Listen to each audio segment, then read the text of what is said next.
Hi, welcome back to Cycles of Change. This is the 10th tutorial in a series of tutorials to help you learn how to do action research. Cycles are really important in the process of action research because unlike other forms of research that might be a single project, action research is learning over time.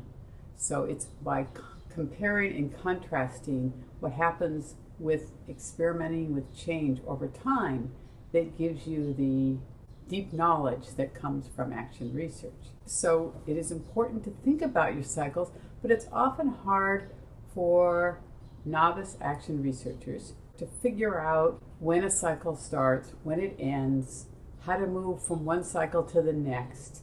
The relationship between cycles is not obvious. And there is, of course, the normative model that you see in all of the illustrations of action research.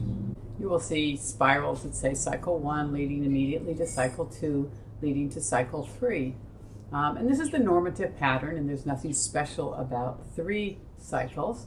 They don't always lead directly to the next cycle, and cycles don't always stop. You can have different kinds of patterns, and I tried to illustrate a few of them in this slide. So you can have a situation where a person puts in place an action, and the action continues from the first cycle, and at some point along the way, the person says, okay, that's successful enough. I'm going to reflect on it and think about how to improve it. And maybe that action stays in place, but a new action that supplements or adds to that action is started. And then at some point, that one is seen as successful, and there is a reflection, and then a further refinement that doesn't change either of the 2 first cycles. So in this case, all 3 cycles run concurrently. Now that's not always the case because sometimes cycles don't work. And so you might have a situation where you start a practice and that practice is sustained, but then your next activity may be less successful and those activities might not be sustained, and then maybe your final one is. So I'm going to give an example to illustrate that. Suppose you are a director or a principal or a leader of a team, and you have monthly meetings, and your overall action research question is, how can I improve the involvement of the people on my team in the monthly meetings? And maybe for the first time, you decide you're going to do something that will give you some feedback about what things people find valuable in that meeting. So maybe you put a lightning reflection at the end of the meeting. So everybody in the meeting, in one sentence or less, tells the group what they found valuable during that meeting. And maybe that turns out to be really successful, and it's helping the director see what can be changed.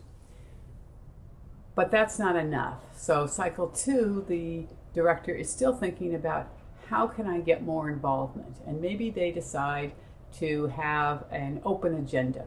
So they let people sign up for making presentations at the meeting. And maybe nobody signs up. Maybe the culture of the group is so ingrained at having the leader talk that no one felt comfortable enough to sign up. So that cycle wasn't successful.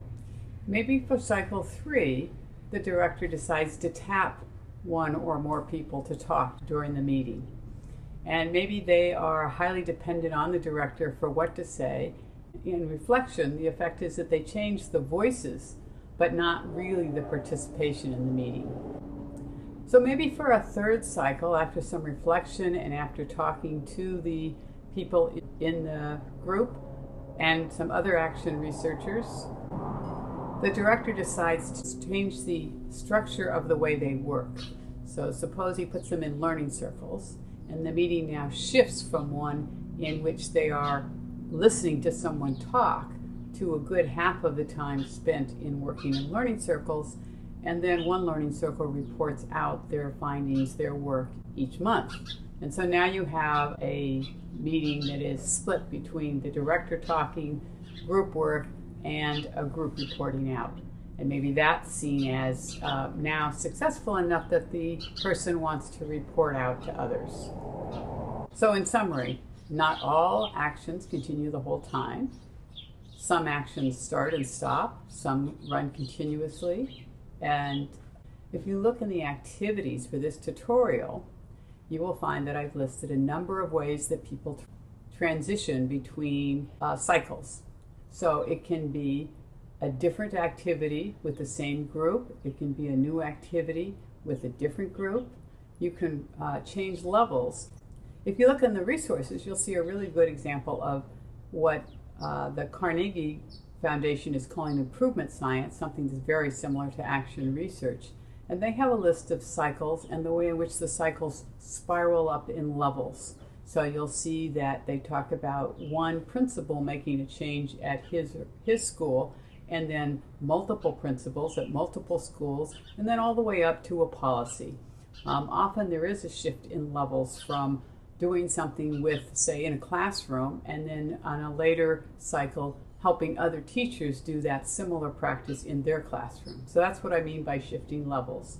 And you can also shift technology. So sometimes doing something similar, but with a really different technology can create a different way of experimenting with change. Of course, the goal of all of these is to create deep understanding of the way in which you change and the social setting in which you are working changes. So that's really the purpose of the cycles. And you often find that a cycle comes from a phrase that you might say in a reflection, what if I change this? And as soon as you see that question pop up, what if I change this? That's a really good clue that you're on the way to a new cycle of action research. So that's it for cycles of change. And in the next tutorial, we'll talk a little bit about writing up or sharing your action research cycles with other action researchers or with the people in your setting at conferences or in a written journal. We look forward to having you join us for tutorial 11. Until then, good luck with your action research.